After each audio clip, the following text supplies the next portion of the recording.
Dimanche 28 juin 2020, abstention record au deuxième tour des élections municipales. Pourtant, le maire bénéficie d'un traitement de faveur comparé à ses homologues politiques de la part des Français. Il demeure l'élu le plus populaire, et ce particulièrement dans les petites communes et à la campagne. Se présenter sur une liste pour les municipales ne figure pas vraiment dans les projets des Français. Seuls 17% de nos concitoyens affirment avoir envie de le faire ou avoir déjà franchi le pas. Un attrait plus fort tout de même chez la gente masculine, les catégories socio-professionnelles dites supérieures et les plus diplômés. La grande majorité des Français n'est pas tentée par l'expérience de la politique locale. D'ailleurs, notre sondage sur le métier idéal des Français publié en janvier le montrait clairement. Avec 5% de citations seulement, homme politique est bien le dernier métier que les Français rêveraient d'exercer. Si nos compatriotes boudent ouvertement l'engagement politique ou politisé, d'autres formes d'engagement les attirent.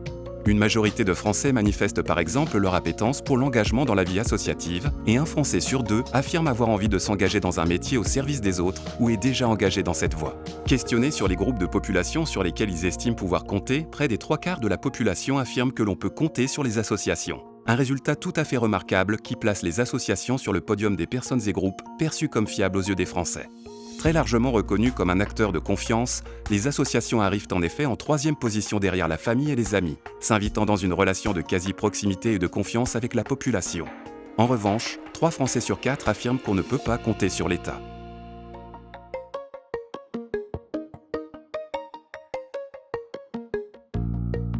Les Français dressent unanimement le constat alarmant d'une cohésion nationale fragilisée.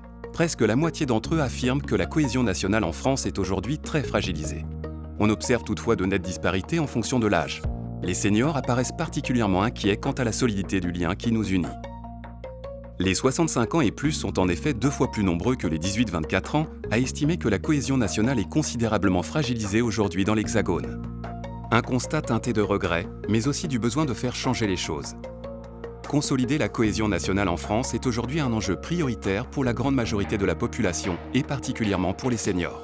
Pour y parvenir, les Français pensent qu'il faut, dans les établissements scolaires, renforcer l'éducation au savoir-être, au respect et à la politesse, renforcer l'éducation civique ou encore renforcer l'enseignement des valeurs et symboles de la République.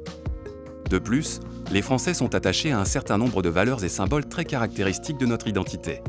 Le savoir-faire français, que ce soit dans l'industrie, l'artisanat ou l'agriculture, les traditions françaises, la littérature et la langue française, l'histoire de France, notre devise, liberté, égalité, fraternité, et notre drapeau tricolore. De même, les Français affichent un grand attachement au modèle social français et à la République. Le résultat est sans appel. Ces éléments recueillent tous un fort niveau d'attachement, formant ainsi un solide socle commun de valeurs et symboles qui rassemblent objectivement les Français.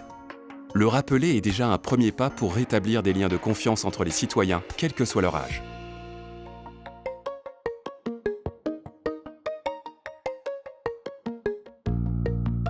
Sur l'évolution perçue des relations entre générations, la tendance est mauvaise.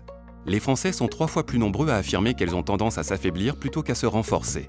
Si les principaux concernés, les plus jeunes et les plus âgés, se montrent un peu moins négatifs que la moyenne, le constat reste le même. Les relations intergénérationnelles tendent à s'éroder. Cela s'explique en partie par ces résultats. Seul 1 Français sur 2 estime que les jeunes générations et les générations âgées partagent leurs expériences, s'entraident et ont des valeurs en commun. Le résultat est peu satisfaisant et la plupart d'entre eux pensent que ce n'est seulement qu'un peu le cas. Plus dramatique, 1/3 des Français seulement affirment que les jeunes générations et les générations âgées se comprennent et pour l'essentiel qu'elles se comprennent seulement un peu.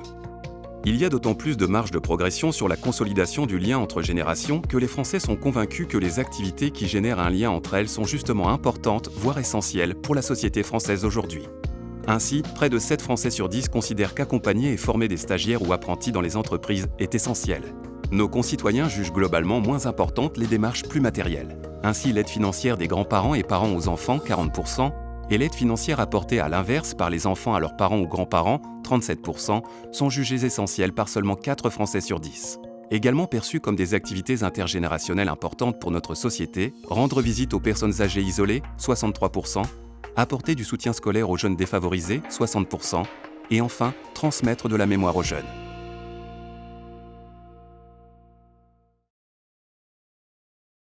Cette enquête conforte notre mission et nos actions historiques de solidarité et d'entraide, et je m'en réjouis. En effet, comme vous le savez, la Société des membres de la Légion d'honneur anime discrètement et quotidiennement Depuis presque 100 ans, cette communauté des décorés de la Légion d'honneur qui ont à cœur de soutenir les plus fragiles, d'encourager et de multiplier les initiatives solidaires et citoyennes, de transmettre aux plus jeunes les enseignements de notre histoire et de faire rayonner les valeurs de notre pays. La crise sanitaire, sociale et économique que nous traversons révèle aujourd'hui l'impérieuse nécessité de renforcer notre engagement, déjà très fort, sur le terrain des nouvelles solidarités.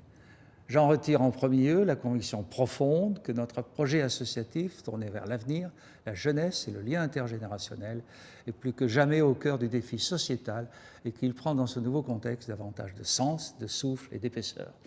Pour l'avenir, je propose que la SMLH puisse apprécier et mesurer les actions les plus emblématiques mises en œuvre au quotidien sur le territoire national dans le cadre d'un baromètre annuel de la solidarité. Retrouvons-nous alors dans un an, à l'occasion du centenaire de la SMLH, pour en dévoiler les tendances et les évolutions.